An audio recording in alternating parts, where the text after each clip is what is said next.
And when the fire is going all by itself, I'll put in the ashtray again.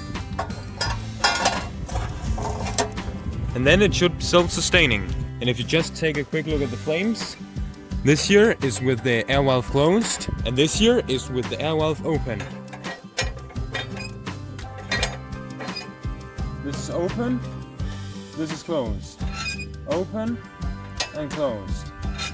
There will always be smoke in the starting phase, but as the stove gets hotter and hotter, more and more of the fuel is actually burnt, and therefore no smoke will come out of the burn chamber, or at least less smoke.